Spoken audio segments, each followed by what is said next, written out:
Okay. School within a school. Do these kids have no schedule at all? Do they have some schedule? How does this scheduling work in your customized environment? So for our students, we just offer the four main cores, so math, science, social science, and English.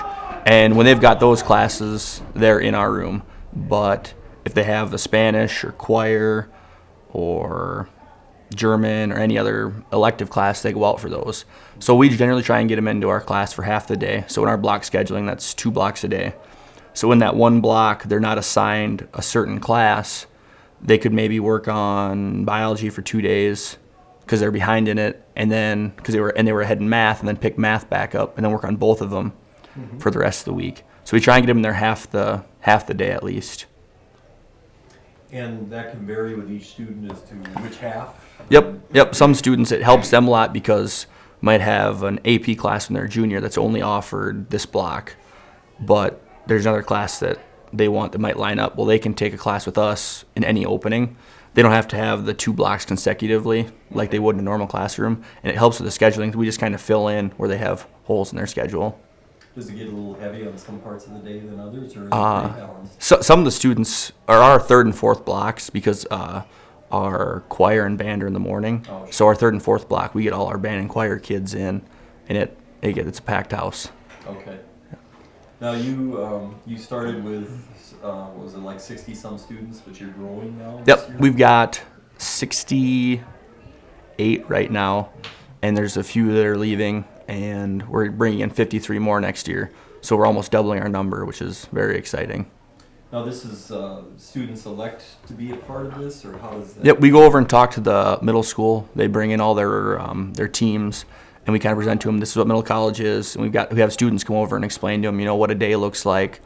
Because when we explain it, we think it's one way the students see the difference. We had them explain it this year. I think that's really attributed to the more students being interested. And then they fill out an application form and turn it in, and we go through it and make sure, we just want to make sure they're serious about it. So they'll fill out the application. Then we meet with the teachers and principals over at the middle school and just ask, are these students that are going to put effort into their work? Mm-hmm. Now, can people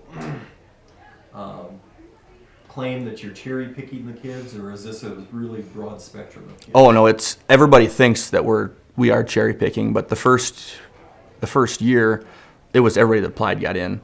And this year there was very few that weren't, and anybody that doesn't, it's if you come here to the high school for a semester and you prove yourself in your classes, by all means, welcome in. But it's students that they have, they aren't here. They don't show up to school. So we want to see that you're going to show up to school every day, because in our environment with no deadlines, if they don't show up, it can get hectic to try and get them caught back up when they're not here. Sure. Now, you have all 4 grade levels of high school involved in this program? Not yet. Not yet. Yep. The oldest kids we have right now are juniors. Okay. And generally by the time they're a junior, they're phased out of the classes that we offer. But then when they're seniors, we plan on giving them electives or job shadowing that they can go out and do. Right now we've got one junior girl that's shadowing at, I think, a chiropractic place. Mm-hmm. And so she goes out there I think it's 2nd or 3rd block, and gets to see what's going on. Mm-hmm. And for other kids, if they don't want to do it for a credit, we'll do a week here, then at the end have them write a reflection paper about what they liked about the jobs. So they'll get to college and start in their major, then go, oh wow, I don't like this. That's our plan for our older kids, that they'll open up time earlier for the time when they're juniors and seniors and can go out and look at the jobs. Okay. Now, when you have a mix of ages, the true goal of mastery is just to have kids move forward with wherever they're at. Do you have opportunities of mixing grade levels and ages with some of the contents and grouping? What's been really fun to see this year is our freshmen that will approach our sophomores and ask them, hey, you took this, right? Yep. How'd you do this? And they'll come over and they'll actually start teaching them.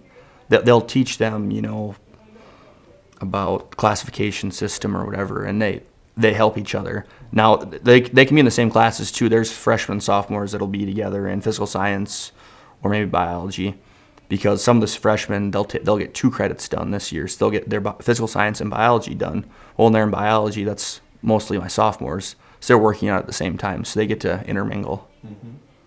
Do you, as kids progress through materials, is it a lot of independent work, or do they actually have opportunities to do collaboration, or how does that work? It really depends on the student. I had a group of 4 kids that did biology, and they sat together. They worked on everything together, and it was really fun to see them work together and get through problems and get stuck and get unstuck, and see what they could do. And there's other students that, until I have a lab that they have to do with somebody else or something to compare or have a discussion, they'll kind of avoid the contact. So it's kind of been a double-edged sword, that it's been good for the kids what they want to do, but that's what we want to improve on, is more collaboration, because those kids, we need to get them out of their comfort zones of not talking to anyone else. Right. When a student gets going down a path within a class, one of the things we hear a lot in customized learning is kids need voice and choice. Mm-hmm. What opportunities have you given for students to get voice and choice here and there? I've kind of started going to some assessments where they can give a presentation, but my kicker to them is, if they want to do the presentation, they have to be ready for any question that the audience is going to ask. So a lot of them kind of, I don't want to, just give me the test. So I haven't had a whole lot that have done the presentation. I don't do near as much as Kelly. Kelly does a lot more, and that's why I want to add more for my assignments in. That, you can do it worksheet wise, you can do it online, you can do it from your textbook. I don't have many of those choices right now. This year I was getting ready for chemistry, and now next year I've got to add physics. So I'm getting all the classes caught up, and then after I get those caught up and how I want them, then improve upon them, hopefully. So tell me more about what you are working on right now. I mean, it's always a process that you probably are more customized in some areas that you've started, and then gradually keep customizing. Yep. So what's a particular unit or particular content that you're actually working on customizing right now, and what kind of struggles are you having doing that? The main struggle is, how do I assess that they're learning what I think they're learning? Because for my worksheets that I put out for the students, they don't have to do them. They don't have to do any of the work. If they feel they have it, they can come to me and say, I'm ready for the assessment, because they looked through it and they knew it, and they'll take it and be done with it. But on the other side of that, if they do it and don't pass, then it's, I have to see all of these all of these worksheets done, because I have the answer keys out for all of them. So when they go through, it's up to them. And that's the one thing that I think a lot of students appreciate, is when I'm comfortable with it, I don't have to do the rest of these, and I'm not waiting for everybody else to finish the rest of these and they move forward. So when you look at one of the misconceptions I see from people, teachers and parents, is that there are some students who are going to be the hares, and there are other students who are going to be the tortoises. And what I think many of them don't realize is that every student is sometimes the hare and sometimes the tortoise.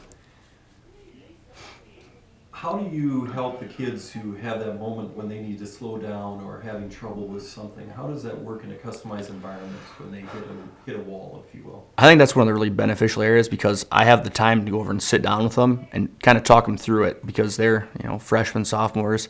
I think it's a life crisis that they got to see on a test or on a paper, or they didn't understand the concept. And you can sit down and go through and be like, this is something that maybe we should have done. It would have maybe been a little better decision to do this first, or to ask questions before you did this. And it's more personalized. You're not preaching to the choir, everyone out there. It's just you and them having a conversation. And I feel like they've really responded well to that, when you can sit down and go over with them and just step by step, this is what you did, and this is how it should have went. And then they see more of what they did, and they improve on it the next time. They don't make those same errors, because it's right there and personalized. So when you have these conversations with students, I mean, in the customized environment, how is the role different with students? I mean, do you have more conversations? Is it? There's a lot more just the personal, the one-on-one conversations. There's a lot of little groups. Say I've got the kids that are working together. They'll all be stuck on like ionic naming, and I would say, okay, I'd go to all my chemistry kids. I'm gonna do a little seminar over here on ionic naming. So come on over if you need help. Some kids say no, I got it, and they'll stay, and the other ones will come over. So I'll go through it on the board with them. There'll be 3 or 4 generally, and each one of them, when there's only 3 or 4, they feel safer. So they'll answer, and it's like, nope, that's not quite right, and they'll just laugh. They don't just go, ugh, and then not talk the rest of the time. and they get more of a chance to open up, it seems like. And sometimes it's just me sitting down right next to them on a sheet of paper, or we'll go over on the whiteboard and I'll write out some problems and say, okay, what are the steps you're going to go through to solve these, and just make up some problems for them right there. So how does it work for you managing groups of students? You know, we're used to thinking of school as 25, 30 kids are all doing the same thing at the same time and going to the next piece, And you have kids that maybe were with this group for a while, but now they had to slow down, and another kid said, I'm taking off. How do you manage grouping and flexible grouping of kids? Right now, I don't know. it just happens. It's that was last year. What I realized is that I have to be ready for, physical science, biology, and chemistry from the first unit to the last unit, every class period of every day, and you don't know what your question's going to be, and you never know how your day is going to go. Some days when the students are really working, I'm kind of going around just going through and looking at their worksheets to make sure they're getting it, and they're not asking me the questions. I'm just looking to make sure that they're making progress. Other days, I've got kids at my desk the entire day asking questions, just coming up and back and forth. There's peaks and valleys to it, and it's kind of depends what material they're going through. Sure. Parents. What kind of misperceptions do you see from parents, and how do you communicate to parents what this is about? There were a lot that they said, well, you're not teaching. You're not teaching our kids. And that was hard for me as a first-year teacher because I wasn't used to having parent conversations.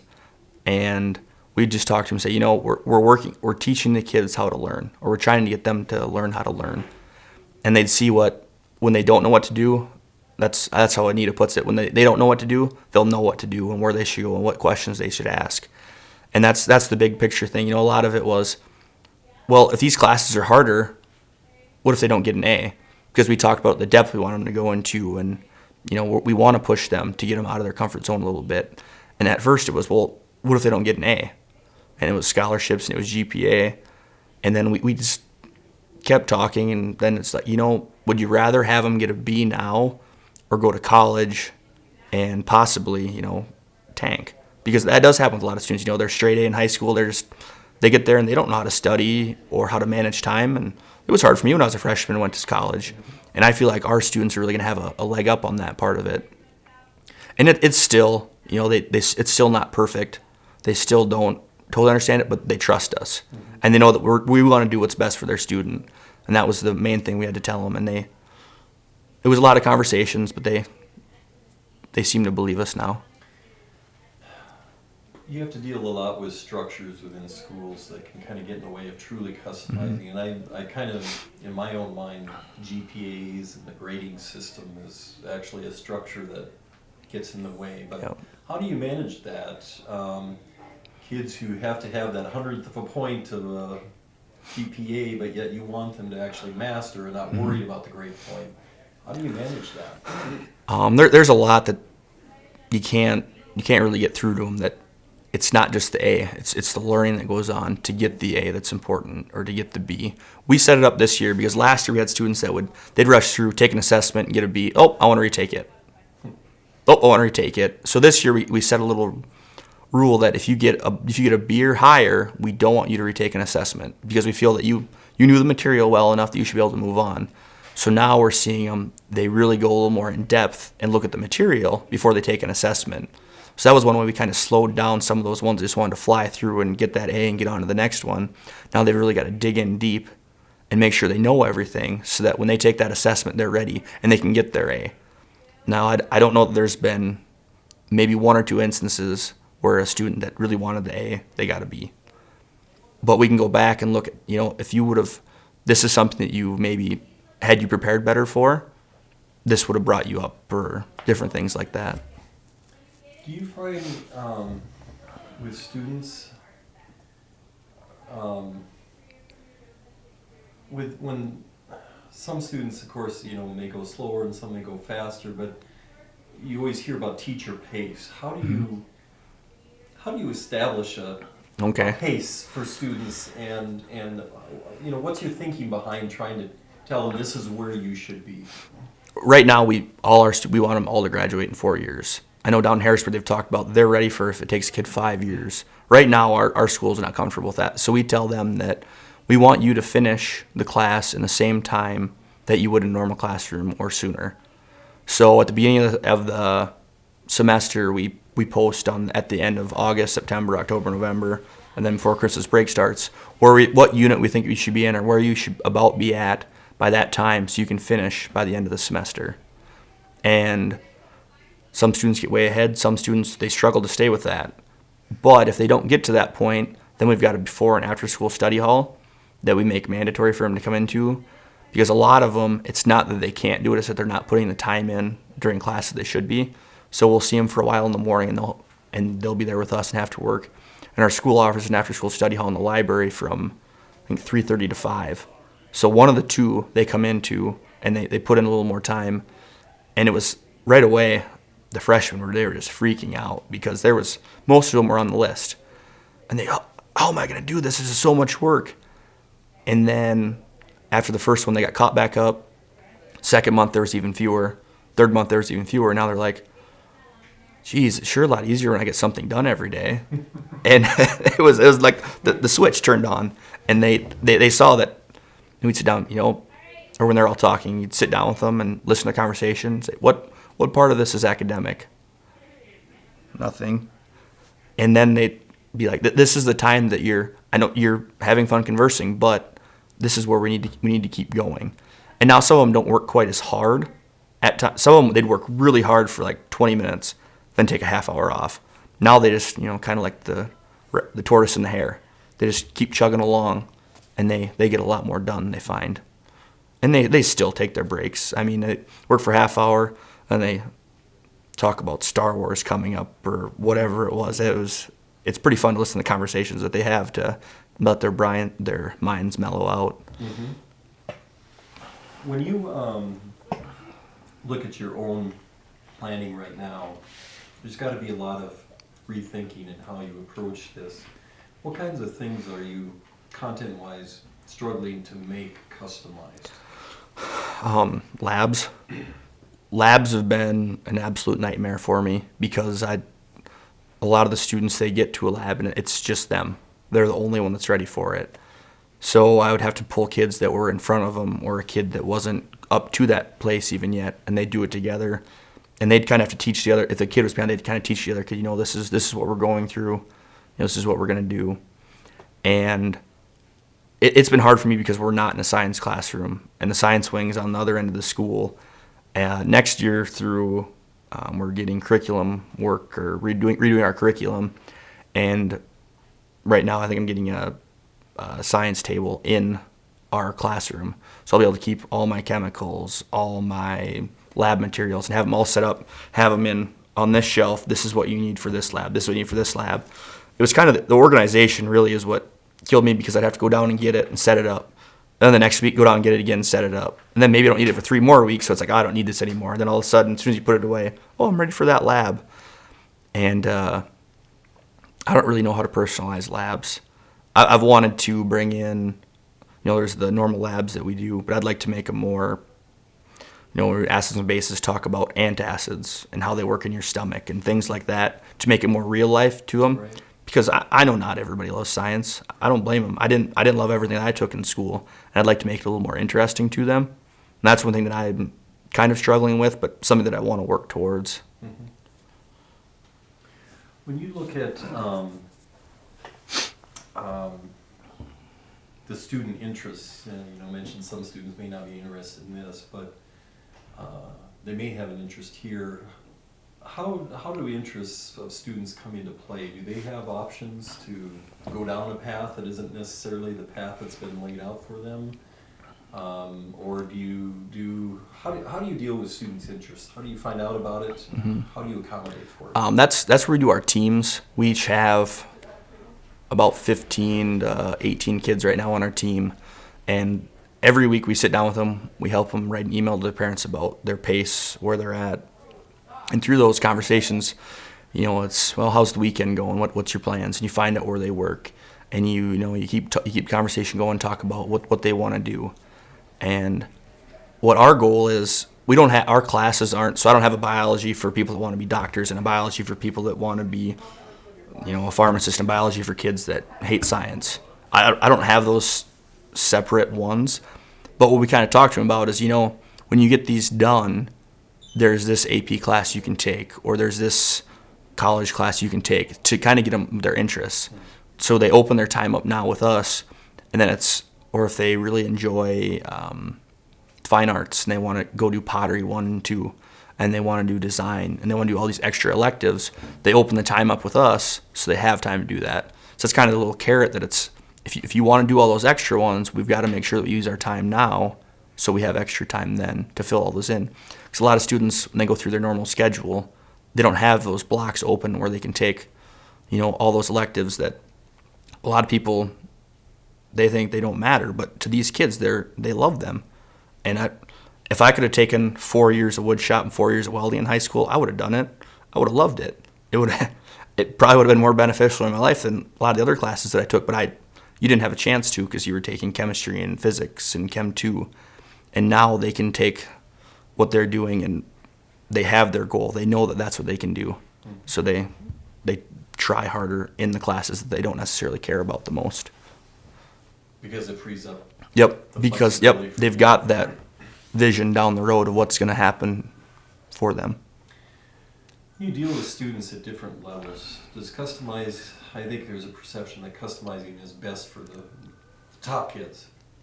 Have you seen evidence that it's actually works for more than just the top kids? Our top kids are some of the ones that they kind of struggle the most. They've always been used to I just get it. When I was in high school, I just got it. I don't know why, I just got it. When it was math, wait till the day before the test, go through the review, got it.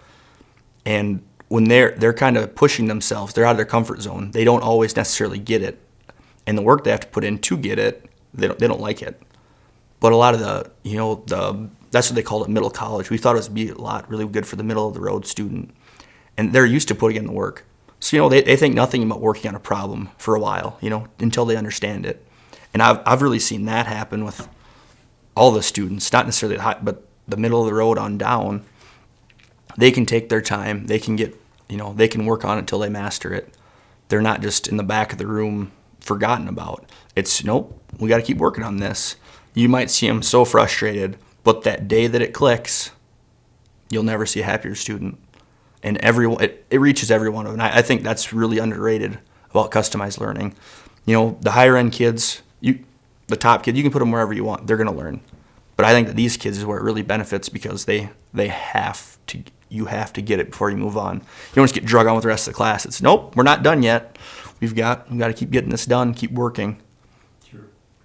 Oh, that's great. It can be frustrating. Don't get me wrong, but it's good. In the long run, you see what happens and you're happy. I enjoy it a lot.